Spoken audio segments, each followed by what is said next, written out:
Hi and welcome to the video. I'm still in Varanger, Norway, to take pictures of different bird species and hopefully also some mammals.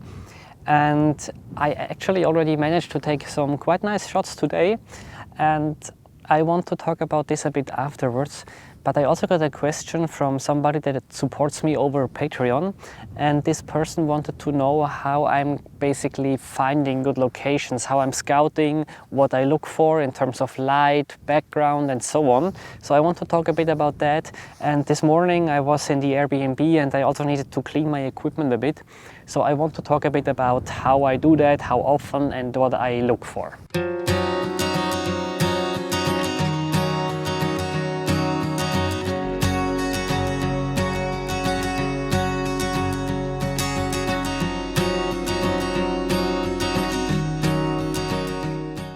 So when scouting for locations, I think it highly depends what your goal is.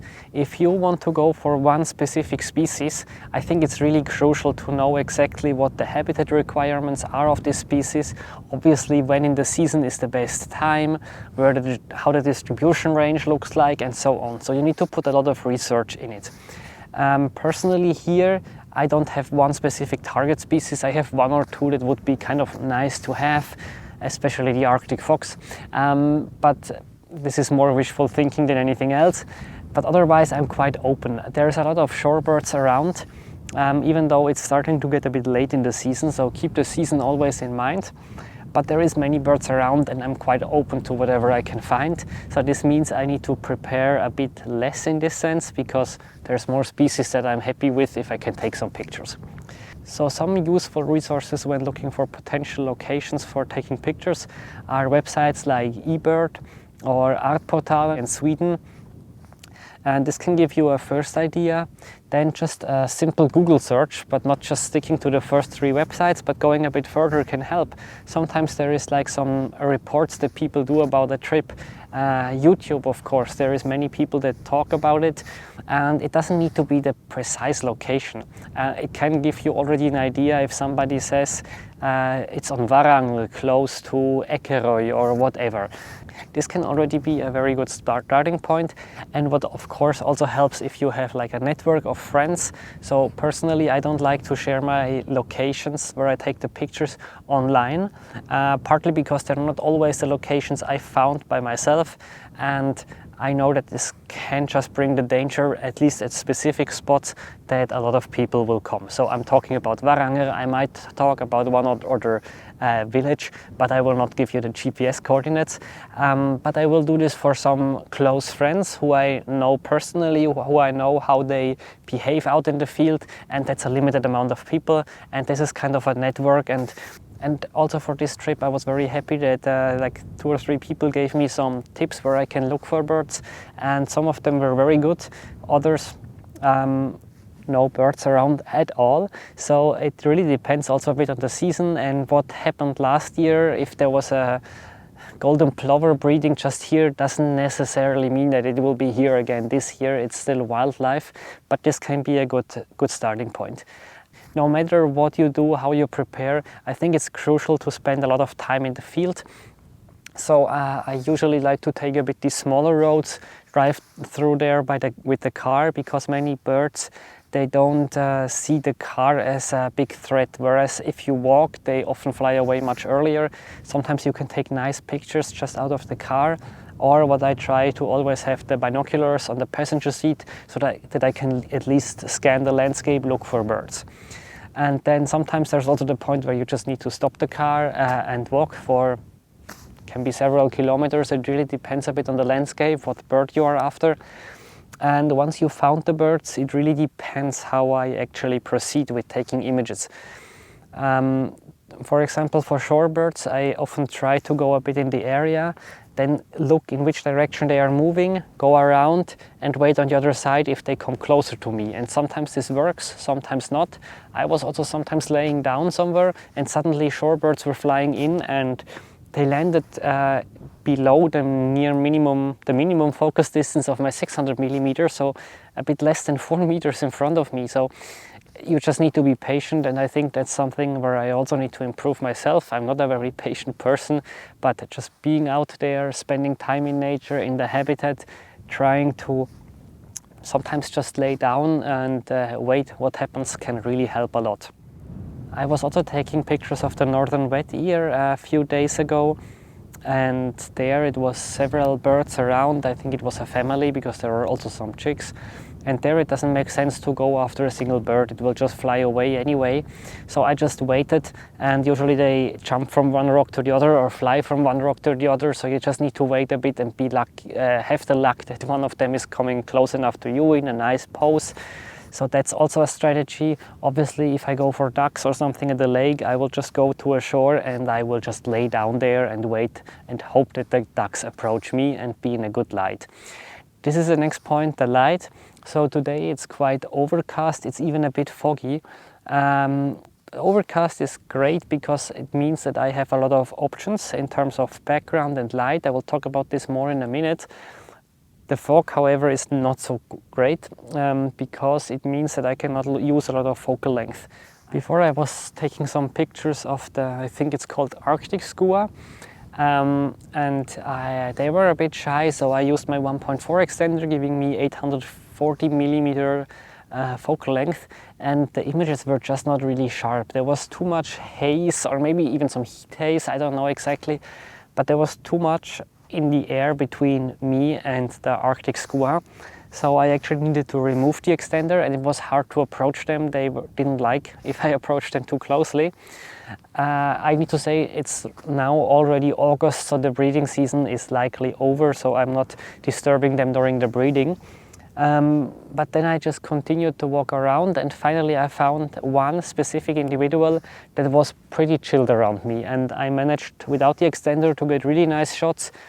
I just waited there for like 10-15 minutes in a bit weird position because I was hoping that maybe it would start doing something cool, like shaking its wings or taking off, and it was cleaning itself. It seemed really chilled.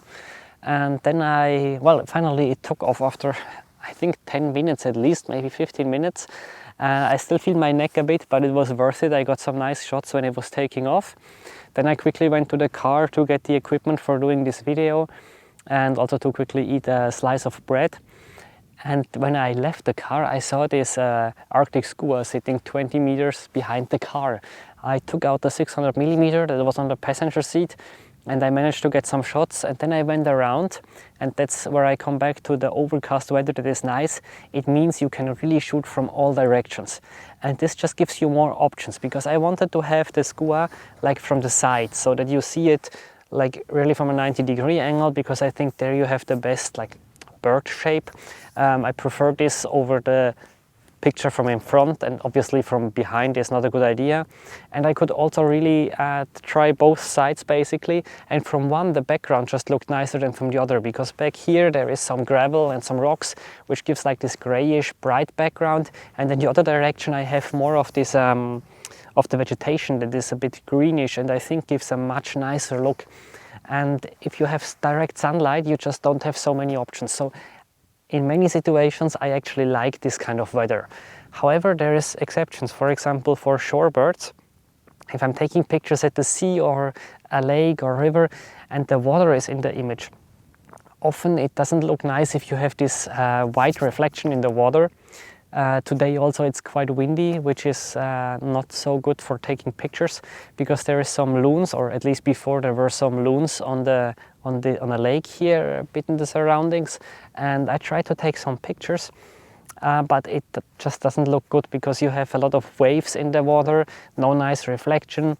So I hope that I can find a spot that is a bit less windy, where there are still some birds in the water, maybe 10-20 kilometers the other direction. Of course, for other species it doesn't matter, like for the Arctic skua, it can even look cool in my opinion if there are some feathers that stand a bit up in the wind. So it really depends on what you want to photograph. I mentioned a bit earlier that I was cleaning some of my equipment today, so I don't do this so often. I personally think sometimes it's better not to clean it, because cleaning it too often can do more harm than good. And all of the things that I will now say are just based on my experiences, but I'm not giving any warranty that this is the best to do, and I don't want to be responsible if you break something from your equipment. So I'm just telling you how I am doing it. First of all, if it gets really dirty, I like to use a moist cloth to clean up the dirt. Like yesterday, I was on Hornoja, on this bird island, and there is around 80,000 of seabirds, and of course there's a lot of poo. And luckily, I also used a protective cover at some times, and there I have this lens coat that is helping. So I just got like one bit of bird poo, and I just used a moist towel to wipe this off. I do the same if my camera gets very muddy or something. I just wipe it off, and that's okay. If the mud is already dry, or the dirt, or it's like in a bit a trickier point, like for example here in the hot shoe, I take an old toothbrush, a dry toothbrush, and just clean it like that. So that's the easiest thing, because it's the outer shell, not very sensitive usually. What about the lens, the front element? First of all, I think a bit of dust is not an issue. You will most likely never see it, so I would not clean it too often. The thing I usually first do is using one of these rocket blower, or however they're called, to get the dust off without touching the lens. And if there is really something that needs to go off, like if I have a few water drops, for example, if I was shooting at the sea and there is a few water drops on the lens, despite using the lens hood, I want to remove them, then I will use a microfiber cloth, but not one that you use in the kitchen or for cleaning, really one that is for optics. I also use the ones that I got for my glasses, for example. And there, try not to put too much pressure, and really make sure that there is no sand or dirt or some kind of dust still on there, because you might have the risk of actually making some scratches. As I said, I don't clean that so often. What I also would check is the back element of the lens. Here with the 600 it's a bit annoying because it's quite inward, but otherwise it's also important, because there I think it's actually more important than the front element, because this is connected to the camera, so there potentially dust from this lens could go onto the camera and the sensor. Sometimes I also like to clean the mount, just because there, from changing the lens frequently, you will see also some dirt or something, a bit more greasy, I would say. What I do there is, without any additional liquid, I take a microfiber cloth, but not the same one that you use for the front element, please, a different one, and just quickly clean it off, again without any liquid, just easily wipe it off. The same on the camera mount, not only the lens mount. And then maybe a more delicate thing, the camera sensor. So in general, I have the automatic sensor cleaning activated whenever I turn off the camera. This can already help for many situations. I already had it several times that I had some dust on the sensor, and after restarting the camera it was gone. So with my R5 I didn't have a lot of problems with sensor dust, but still now it somehow happened. I noticed it like on Hornoja the other day, when I was taking pictures of puffins with the sun star, so I needed to close the aperture quite a bit to get a beautiful star. Maybe I overdid it. I went to f20, maybe f16 would have been enough, who knows. Anyway, with f20 I saw some sensor spots, some dust spots on the sensor, so I wanted to remove them. Maybe first information is how can you actually detect the sensor spots. So if you see them in the image, that's already not a good sign, but if you're just curious if you have any, just close down the aperture like I mentioned, maybe f20, take a picture of the blue sky, of a white wall or of a paper.